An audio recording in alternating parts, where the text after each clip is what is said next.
Hey guys, today I'll show you a horror film called The Cursed Dead Man's Prey. Spoiler ahead, watch out and take care. The movie begins with the arrival of an employee at his home. Inside, the lights won't turn off and there is no TV signal. He feels that someone is lurking inside, so he gets a golf club to defend himself. Suddenly, a creepy man in a gray hoodie appears behind him. He instantly smashes the creepy man using the golf club, but seems to be unaffected. The creepy man attacks him with his supernatural strength. He tries to call for help, but it is already too late. The creepy man already bites him. This causes deformation to his skin and kills him in the end.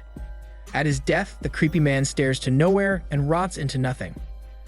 Later, the authorities reveal that the employee died from a powerful poison, and his murderer was already a corpse 3 months ago. This baffles the authorities because nobody knows exactly how a corpse can rise from the dead and why the corpse murdered the employee. There must be something mysterious and strange behind the murder case. In the next scene, an investigative journalist named Jin is having an interview on a radio station about her book on supernatural phenomena. However, the interviewer seems not to take her seriously, since the spellcaster that collaborates with her is missing. Then she receives a call on the radio from a man who confesses that he is the culprit for the murder of the employee. The caller instructs her to interview him at a specific time and place. After that, she heads to the news headquarters. There she meets a newly employed young intern who will work alongside her. Then she walks upstairs to check the case of the employee murdered by the corpse. It appears that the employee is a researcher at the drug company. She also sees a familiar tattoo in the murderer's hand and a number in its gray hoodie. As she looks at the case, her detective husband arrives to warn her about the interview. The husband is concerned for her safety. Still, she insists on having the interview, since it can help her husband to solve the mystery behind the murder. So the husband agrees, but with the condition that the police officers will guard her during the interview. As the husband leaves, the investigator shows her the video of the spellcaster performing a ritual in Japan. She immediately recognizes the spellcaster. The investigator tells her that if she finds the missing spellcaster, people will believe her story about the supernatural thing.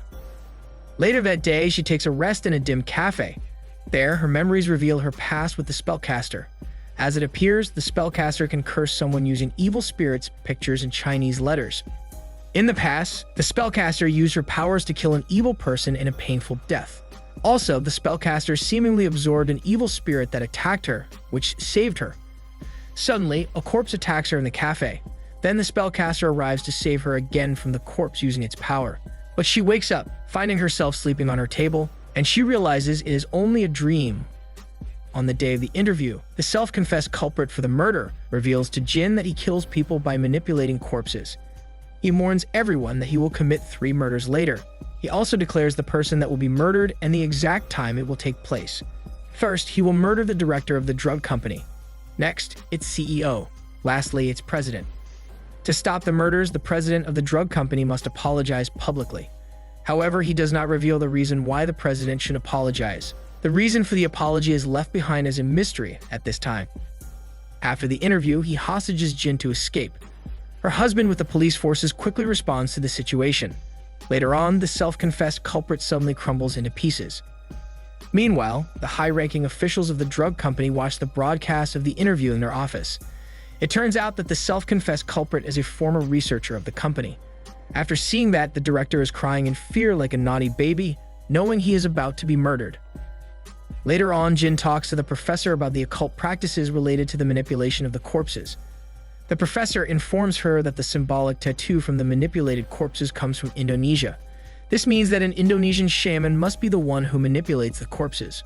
He explains that the shaman is able to do this by casting curses on the clay sculptures from the land where the corpses die. The following day, the investigator heads to prison to ask a prisoner who recently worked for the drug company. He bribes the prisoner with a cigarette so he will share information with him. Meanwhile, the director of the drug company is nervously anticipating the murder about to happen. Outside, the troops of special forces set in formation to guard the building against the possible attacker. Jin also rushes there to broadcast the events in the building, while her husband is closely guarding the director inside. Back at the prison, the prisoner reveals that the drug company is secretly recruiting for a clinical trial. They order the prisoner to only look for bums to participate in the trial, since no one would come to find them. So the prisoner recruited 100 homeless and poor people to participate in the trial. All of them died due to the side effects that came from the trial. In the meantime, Jin witnesses the arrival of the 100 corpses from the clinical trial at the front of the company building. They are looking to murder the director inside. The corpses run towards the building like ninjas. They are extremely strong, so the police cannot stop them, and they are able to penetrate the building. While upstairs, the husband tells the crying director to escape before it's too late. They rush to the elevator to quickly go to the parking lot. As the corpses witness their escape, the shaman from somewhere redirects the corpses to fall downstairs one after the other.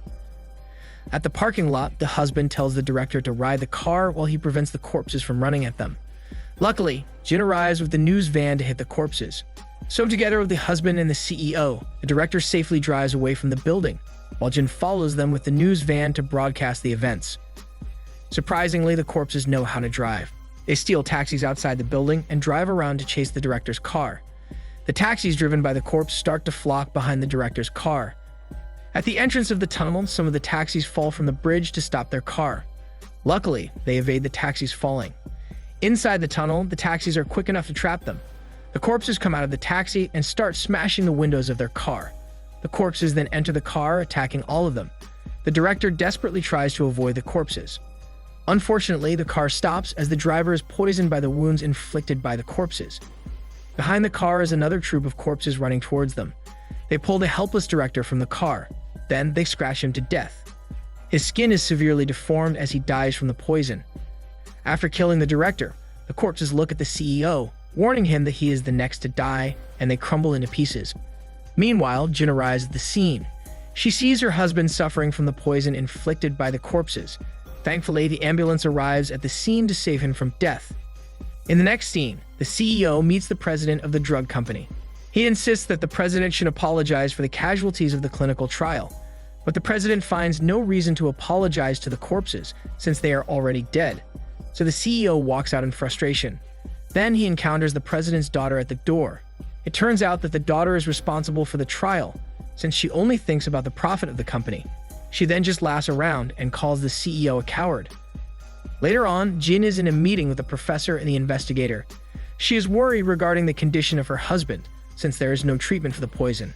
The professor explains that the poison comes from the curse of the shaman. She realizes that she needs to stop the shaman from saving her husband. Shortly after, the investigator shares the information he gathers from the prisoner.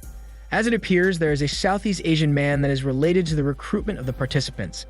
This means that there might be a possible Indonesian among the participants, but they have no access to the list of clinical trials. Fortunately, the CEO arrives there to hand over the documents regarding the clinical trial. He admits everything to them, as it seems that he feels guilty for the casualties of the trial. He also reveals that the 3 people on the murder list are the ones who approved the trial, that is, the director, the CEO, and the president. Later, Jin realizes that the shaman must be at the building where they conducted the trial, since the land where the corpses died is required to manipulate them. So they immediately drive towards there. Outside, someone in a motorcycle secretly follows them. At their arrival, Jin and her police guards enter the abandoned building of the clinical trial. Inside, they find symbolism in the wall, and it also says, "There is nothing." The symbolism seems to be alive and breathing. Then they head upstairs to search for the shaman. There, a troop of corpses chases them down. They run towards a room and immediately close its door. However, there is a corpse inside that surprises them. It chokes her down to the wall. As she becomes helpless, someone arrives to save her. It is the person who follows them earlier. As it turns out, it is the Spellcaster. The Spellcaster holds the face of the corpse, removing the curse and killing it in a gruesome way. Suddenly, the troop of corpses is able to open the door and chase them down again, so they rush to another room. There, the Spellcaster writes a symbolism on the floor, which creates a magic shield. However, only Jin and the Spellcaster enter the shield, making them invisible. At the same time, the police guard is left alone hiding until the corpses find him, so the Spellcaster goes out to fight the corpses. But one of the corpses is able to hold her tightly. This makes Jin come out to smash the corpse. In the end, they beat all of the corpses, and Jin tightly hugs the Spellcaster. After that, the Spellcaster narrates to Jin that she's gone to places where she can stop the evil spirits from possessing her. First, she went to Japan to do rituals. Then she went to a Chinese temple where she learned to control her body and the evil spirits. She just stayed there to avoid other people, but when a dream connected her to Jin, she came here to save her. After that, Jin tells her to never leave again. Meanwhile, the police find the CEO already dead in his office. As it appears, he committed suicide. The president's daughter looks at the face of the CEO. Then she whispers to herself that if the CEO wants to kill himself, He should have done it alone in his home instead. After that, Jin receives a call informing her that the president of the company finally wants to apologize. So she needs to immediately leave to do the interview, while the spellcaster decides to stay in the building to find the shaman. Jin then warns her not to do anything dangerous. Later, the spellcaster, together with the professor and police guards, goes to the mysterious symbolism. She erases the "there is nothing" sign, which magically reveals a hallway in front of them. At the company building, Jin interviews the president. There, the president insincerely says sorry to the people by reading a script. Then she tells him to apologize to those who died in the trial, not to the people in general. However, the president is hesitant and asks for his daughter's permission. The daughter nods to him. This makes the president say sorry like a robot to those who died and victims of the trial. Jin thinks that he is insincere, so she tells the president that she won't broadcast that and insists to the president to be sincere. This makes the daughter furious at her and calls her a trash reporter. She then tells the daughter that her father will die in the curse if he won't be sincerely sorry. This forces the president to apologize again. Intern looks at the eye of the president as he says sorry. Right then, Jin receives a message that reveals the identity of the intern. As it turns out, the intern is already a corpse who died from the clinical trial. Upon knowing this, Jin slowly looks at the intern, where she sees the symbol from its hand, while the intern slowly looks back at her. Back at the spellcaster, the police guards open the door, which reveals the shaman that manipulates the intern. Apparently, the shaman is the intern's father, who is having revenge for the death of his daughter in the clinical trial. The intern joins the clinical trial to earn money, since the shaman cannot provide.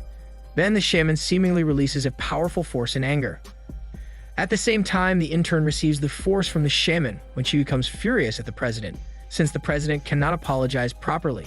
The intern then chases down the president and beats up the guard who tries to prevent her. Shortly after, another batch of guards with weapons arrives in the hallway to fight her, but she avoids them by passing through the side of the building. There, she is able to trap the president. She beats up the remaining guards. The president then immediately hides in the CEO room, but she's able to find him crawling like a cockroach in the room. There, the president nervously begs for his life. Meanwhile, as she's about to kill him, she suddenly crumbles into pieces. Apparently, the spellcaster is able to penetrate the aura that protects the shaman and stops the shaman from manipulating the intern. There, the spellcaster uses her power by holding the shaman. This awakens the shaman. Upon waking up, the shaman is in tears as he looks at the sculpture that represents his daughter. As the shaman cries, tears also start to fall from the rotting eyes of the intern. Back at the building, the president is now safe. The daughter enters the room and closes the door. She asks her father if he is all right. Then she suddenly poisons her father, so she can finally have the drug company. The skin of her father starts to deform like he is attacked by the corpse. This makes it appear that the intern killed the president. Later, as the police officers arrive, she pretends to cry for her father's death. Luckily, Jin is able to record the acts of the daughter using the microphone attached to her father. This makes the daughter have tantrums like a spoiled brat, while the police officers arrest her. The movie ends where Jin and the spellcaster go to visit the husband in the hospital. There, Jin sees the investigator and the police officers laughing around. As it appears, the husband is free from the curse. In the end, their faces are full of smiles as all of them reunite.